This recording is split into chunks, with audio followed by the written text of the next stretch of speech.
la différence entre un mindset d'employé et un mindset de CEO. Moi, je suis Nana, si vous ne me connaissez pas encore, je suis experte en productivité et en stratégie d'affaires. Je vous aide à passer d'une travailleuse acharnée, épuisée, à une vraie CEO sereine, affranchie, libre. Donc aujourd'hui, j'ai envie de vous parler de cette différence entre employé et CEO.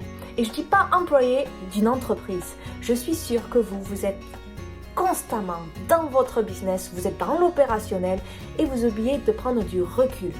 Si vous êtes comme ça, vous êtes esclave en fait de votre business et vous êtes donc une employée.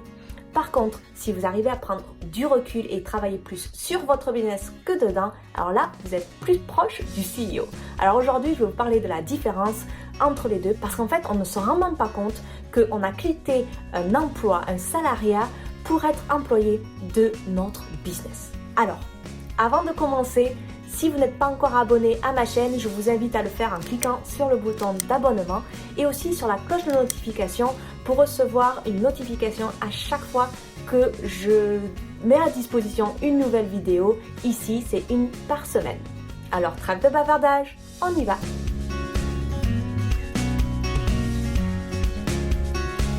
Beaucoup d'entre nous, on a commencé en fait l'entrepreneuriat parce qu'on voulait se libérer de cette structure, de ces règles, de cet étouffement d'être employé dans un salariat, n'est-ce pas? Mais le problème, c'est qu'on a commencé avec cette vision de la liberté de temps, financière, etc. Mais en fait, on se retrouve à bosser comme une malade, d'être croulé sur tout ce qu'il y a à faire. On est dans le faire, on est dans la réactivité chaque jour, on s'y perd, on s'épuise, on s'éparpille et on n'arrive pas forcément à nos résultats. Et des fois, on arrive à nos résultats, mais on se dit, mais comment je vais pouvoir tenir sur la longue durée? En fait, l'un des plus gros problèmes, même s'il y a d'autres choses qu'il faut mettre en place, c'est que vous avez un mindset d'employé. Et je ne vais pas vous juger pour ça parce que je suis complètement pareil.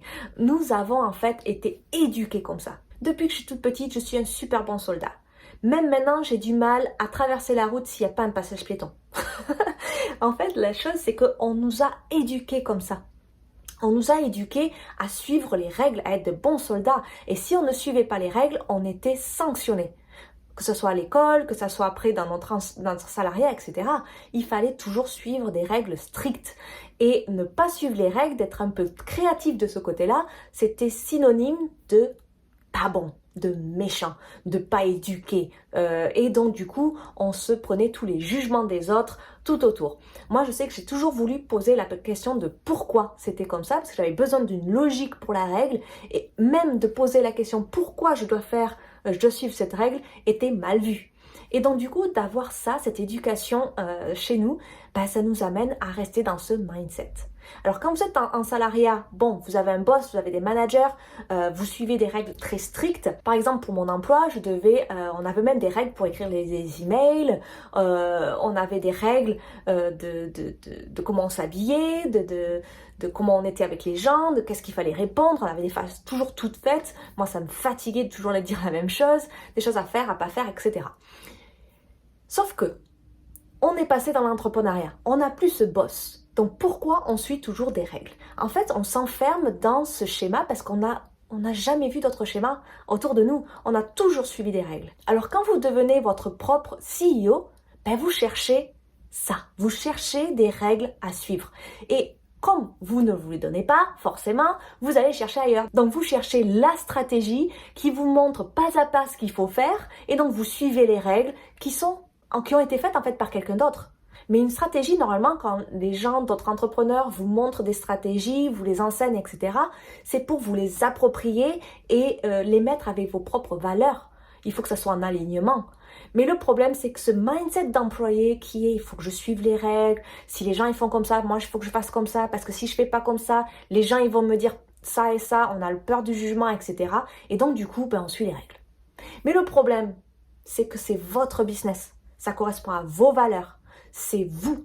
Et donc le problème, c'est que si vous prenez des règles de quelqu'un d'autre, ça va pas être en alignement avec vous. Et si c'est pas en alignement avec vous, déjà votre audience, elle va le voir de suite parce que vous n'aurez pas la même énergie, vous aurez du mal à l'appliquer, puis au bout d'un moment, vous vous sentirez peut-être, vous êtes dans la contrainte et donc vous n'avez plus trop envie de le faire. Donc, il faut arrêter tout ça, je vous le dis, c'est très difficile comme je vous le redis, je ne vous juge pas parce que même moi, encore maintenant, c'est difficile. Vous êtes une CEO, d'accord? Donc c'est à vous de prendre des décisions, c'est à vous de créer les règles et je vais même rajouter quelque chose, c'est même à vous de changer les règles si vous en avez envie. Mais vous pouvez prendre des décisions aujourd'hui avec les éléments que vous savez aujourd'hui et demain, changer.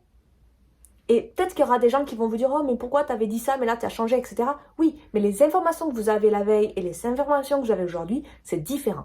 Donc, vraiment choisissez les règles, les décisions, etc. qui sont en alignement avec vous, avec les valeurs de votre entreprise, d'accord?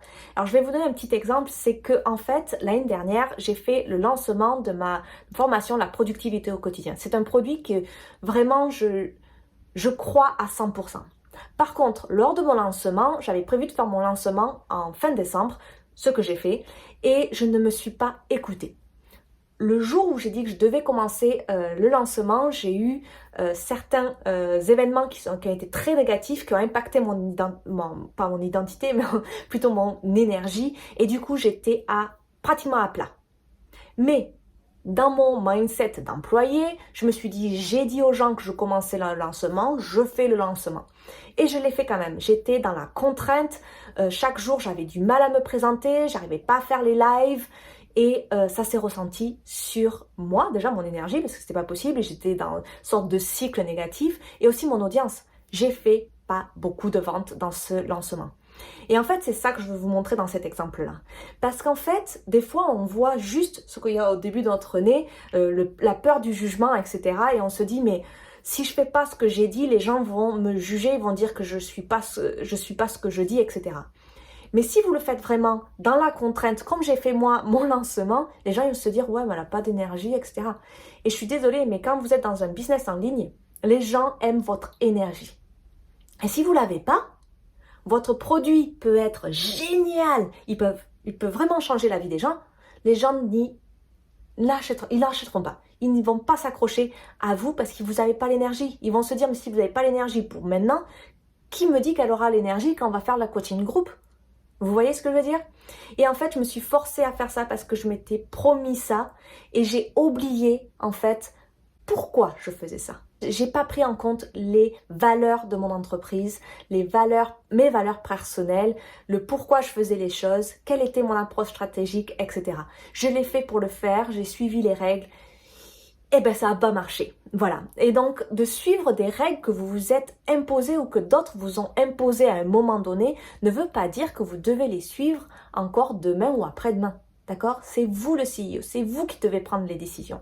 Et tant que vous n'aurez pas compris ça, que vous êtes le CEO, que vous avez le droit de changer, que vous avez le droit de changer dans le sens qui est le plus positif, que ce soit pour votre audience ou pour vous-même, vous serez toujours dans le mindset d'employé. Alors bien sûr, je ne vous dis pas, si vous êtes engagé avec un client qui vous a payé pour faire un rendez-vous peut-être la semaine prochaine, vous n'allez pas le dire la veille, je me sens pas trop bien, j'ai pas envie de faire le coaching avec vous, je suis mon corps, donc je le fais pas.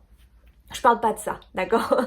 Mais je vais parler d'autre chose. C'est par exemple, si vous avez choisi de faire un lancement à telle date, même si vous l'avez dit en story à Instagram ou je sais pas quoi, selon les événements qui se passent dans votre vie, selon les changements dans votre business, etc., vous avez le droit de raccourcir le lancement, de le faire à un autre moment, etc. Ce n'est pas grave. Pareil, si par exemple vous avez décidé que votre lancement était jusqu'à la fin du mois, mais que le lendemain il y a quelqu'un qui vous dit « Ah mais j'aurais trop voulu venir à cette formation, je suis désolée, j'ai pas vu, c'était jusqu'à hier, comment je fais ?» Vous avez le droit de lui dire oui. Pourquoi? Parce que cette personne, la formation que vous faites, etc., vous ne l'avez pas encore commencé, si vous avez juste fini les ventes, ça n'impacte pas négativement, même moi je trouve que c'est plus positif, etc. Donc il faut vraiment prendre des décisions qui soient en accord avec vous-même, en accord avec les valeurs de votre entreprise, au message que vous voulez donner, à l'impact que vous voulez donner aux autres. Alors on arrête d'être dans ce mindset d'employé, de vouloir chercher les réponses chez les autres. Les réponses, elles sont toutes en vous. Elles viennent de votre expérience, elles viennent de vos chiffres, elles viennent de votre audience, parce que c'est votre audience quand même qui est très important pour votre business, etc. Dites-moi en commentaire si vous pensez être plutôt dans le mindset employé ou le mindset CEO. Dans cette vidéo, je voulais vous sensibiliser en fait avec ce mindset d'employé et de CEO parce que des fois on s'en rend pas compte. On est encore dans le mindset d'employé. Moi, j'y travaille encore aujourd'hui. J'ai encore du mal. Voilà, prendre le rôle d'un CEO, c'est pas facile. Avec l'éducation, avec la pression sociale que nous avons, on n'a pas été éduqué comme ça. Mais il n'en tient qu'à vous de casser ce cycle, de casser cette éducation que nous avons pour passer vraiment à un mindset d'entrepreneur et de faire selon nos propres règles et arrêter de suivre le jugement des gens. D'accord ? Voilà pour aujourd'hui, c'est tout pour cette petite vidéo et je vous dis à bientôt dans une prochaine vidéo. Bye!